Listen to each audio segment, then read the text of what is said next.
माँ शैलपुत्री की कथा।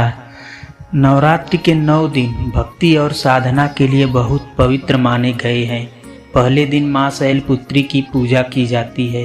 शैलपुत्री हिमालय की पुत्री है। हिमालय पर्वतों का राजा है। वह अडिग है, उसे कोई हिला नहीं सकता।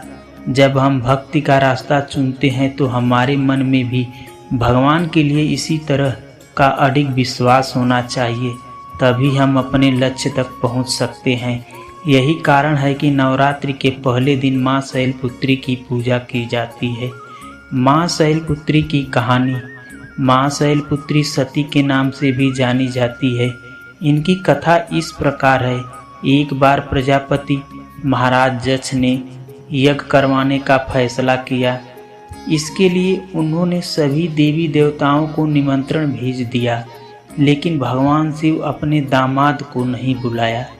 देवी सती भली भांति जानती थी कि उनके पास निमंत्रण आएगा, लेकिन ऐसा नहीं हुआ। वो उस यज्ञ में जाने के लिए बेचैन थी, लेकिन भगवान शिव ने मना कर दिया। उन्होंने कहा कि यज्ञ में जाने के लिए उनके पास कोई भी निमंत्रण नहीं आया है और इसलिए वहाँ जाना उचित नहीं है। सती नहीं मानी और बार बार यज्ञ में जाने का आग्रह करती रही। सती के जिद होने की वजह से भगवान शिव ने उनकी बात माननी पड़ी और अनुमति दे दी। सती जब अपने पिता प्रजापति दक्ष के यहाँ पहुँची तो देखा कि कोई भी उनसे आदर और प्रेम के साथ बातचीत नहीं कर रहा है। सारे लोग मुंह फेरे हुए हैं और सिर्फ उनकी माता ने स्नेह से उन्हें गले लगाया। उनकी बाकी बहनें उनका हंसी और उपहास कर रही थी। सती के पति भगवान शिव को भी तिरस्कृत कर रही थी। स्वयं दक्ष ने भी अपमान करने का मौका न छोड़ा। ऐसा व्यवहार देख सती को बहुत दुख हुआ। अपना और अपने पति का अपमान उनसे सहन न हुआ और फिर अगले ही पल उन्होंने वो कदम उठाया जिसकी कल्पना स्वयं राजा दक्ष ने भी नहीं की होगी।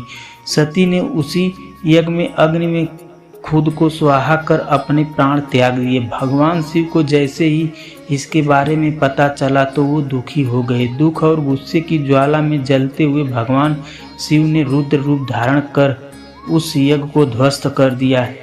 इस सती ने फिर हिमालय के यहाँ जन्म लिया और वहाँ जन्म लेने की वजह से इनका नाम शैलपुत्री पड़ा। शैलपुत्री का नाम पार्वती भी है। इनका विवाह भी भगवान शिव के साथ हुआ। माँ शैलपुत्री का निवास काशी नगरी वाराणसी में माना जाता है। वहाँ शैलपुत्री का एक बेहद प्राचीन मंदिर है, जिसके बारे में मान्यता है कि यहाँ माँ शैलपुत्री के सिर्फ दर्शन करने से ही भक्तजनों की मुरादें पूरी हो जाती है। कहा तो यह भी जाता है कि नवरात्रि के पहले दिन यानी प्रतिपदा को जो भी भक्त माँ शैलपुत्री के दर्शन करता है उसके सारे वैवाहिक जीवन के कष्ट दूर हो जाते हैं। चूँकि माँ शैलपुत्री का वाहन वृषभ सांड है, इसलिए इन्हें वृषारूढ़ा भी कहा जाता है। इनके बाएं हाथ में कमल और दाएं हाथ में त्रिशूल है। धन्यवाद दोस्तों।